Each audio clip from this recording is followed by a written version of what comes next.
It was known to travel at the enormous speed of just a trifle under 300,000 kilometers per second, while Earth moved in its orbit about the Sun at a speed of about 30 kilometers per second. Surely, if a beam of light beginning at some earthbound source shone in the direction of Earth's travel, it ought to move at a speed of 300,030 kilometers per second. If it shone in the opposite direction, against Earth's motion, it ought to move at a speed of 299,970 kilometers per second. Could such a small difference in an enormous speed be detected? The German-American physicist Albert Abraham Michelson, 1852 to 1931, had invented a delicate instrument, the interferometer, that could compare the velocities of different beams of light with great precision. In 1887, he and a co-worker, the American chemist Edward Williams Morley, 1838 to 1923, tried to measure the comparative speeds of light using beams headed in different directions. Some of this work was performed at the U.S. Naval Academy and some at the Case Institute. The results of the Michelson-Morley experiment were unexpected. It showed no difference in the measured speed of light, no matter what the direction of the beam, whether it went in the direction of the Earth's movement or against it, or at any angle to it. The speed of light always appeared to be exactly the same. To explain this, the German-Swiss-American scientist Albert Einstein, 1879 to 1955, advanced his special theory of relativity in 1905. According to Einstein's view, speeds could not merely be added.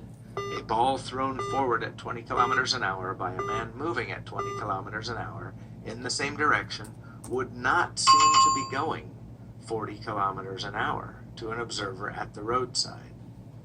It would seem to be going very slightly less than 40 kilometers an hour, so slightly less that the difference couldn't be measured. However, as speeds grew higher and higher, the discrepancy in the addition grew greater and greater, according to a formula Einstein derived, until at velocities of tens of thousands of kilometers per hour, that discrepancy could be easily measured. At the speed of light, which Einstein showed was a limiting velocity that an observer could never reach, the discrepancy became so great that the speed of the light source, however great, added or subtracted 0 to or from the speed of light. Accompanying this were all sorts of other effects. It could be shown by Einstein's reasoning that no object possessing mass could move faster than the speed of light. What's more, as an object moved faster and faster, its length in the direction of motion, as measured by a stationary observer, grew shorter and shorter, while its mass grew greater and greater. At 260,000 kilometers per second, its length in the direction of movement was only half what it was at rest, and its mass was twice what it was. As the speed of light was approached, its length would approach 0 in the direction of motion, while its mass would approach the infinite. Could this really be so? Ordinary objects never moved so fast as to make their lengths and masses show any measurable change. What about subatomic particles, however, which moved at tens of thousands of kilometers per second? The German physicist Alfred Heinrich Bucherer, 1863 to 1927, reported in 1908 that speeding electrons did gain in mass, just the amount predicted by Einstein's theory. The increased mass with energy has been confirmed with great precision in recent years. Einstein's special theory of relativity has met many experimental tests exactly ever since and it is generally accepted by physicists today. Einstein's theory gave rise to something else as well. Einstein deduced that mass was a form of energy. He worked out a relationship, the mass-energy equivalence, that is expressed as follows: E equals mc squared, where E represents energy, m is mass, and c is the speed of light. If mass is measured in grams and the speed of light is measured in centimeters per second, then the equation will yield the energy in a unit called ergs. It turns out that 1 gram of mass is equal to 900 billion ergs of energy. The erg is a very small unit of energy, but 900 billion of them mount up. The energy equivalent of 1 gram of mass, and remember that a gram in ordinary units is only 1/28th of an ounce, would keep a 100-watt light bulb burning for 35,000 years. It is this vast difference between the tiny quantity of mass and the huge amount of energy to which it is equivalent that obscured the relationship over the years. When a chemical reaction liberates energy, the mass of the materials undergoing the reaction decreases slightly, but very slightly. Suppose, for instance, a gallon of gasoline is burned.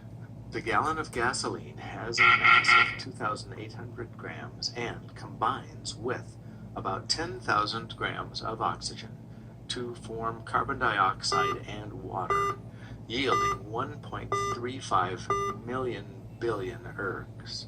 That's a lot of energy, and it will drive an automobile for some 25 to 30 kilometers. But by Einstein's equation, all that energy is equivalent to only a little over a millionth of a gram. You start with 12,800 grams of reacting material, and you end up with 12,800 grams minus a millionth of a gram or so that was given off as energy. No instruments known to the chemists of the 19th century could have detected so tiny a loss of mass in such a large total. No wonder then that from Lavoisier on, scientists thought that the law of conservation of mass held exactly.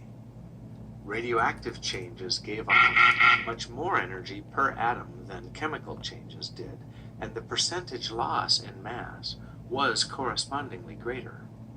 The loss of mass in radioactive changes was found to match the production of energy in just the way Einstein predicted. It was no longer quite accurate to talk about the conservation of mass after 1905, even though mass was just about conserved in ordinary chemical reactions, so that the law could continue to be used by chemists without trouble. Instead, it is more proper to speak of the conservation of energy and to remember that mass was one form of energy and a very concentrated form. The mass-energy equivalence fully explained why the atom should contain so great a store of energy. Indeed, the surprise was that radioactive changes gave off as little energy as they did. When a uranium atom broke down through a series of steps to a lead atom, it produced 1,000,000 times as much energy as that same atom would release if it were involved in even the most violent of chemical changes. Nevertheless, that enormous energy change in the radioactive breakdown represented only about 0.5% of the total energy to which the mass of the uranium atom was equivalent. Once Rutherford worked out the nuclear theory of the atom, it became clear from the mass-energy equivalence that the source of the energy of radioactivity was likely to be in the atomic nucleus, where almost all of the mass of the atom was to be found. The attention of physicists therefore turned to the nucleus. The structure of the nucleus. The proton. As early as 1886, Eugene Goldstein, who was working with cathode rays, also studied rays that moved in the opposite direction. Since the cathode rays, electrons, were negatively charged, rays moving in the opposite direction would have to be positively charged. In 1907, J.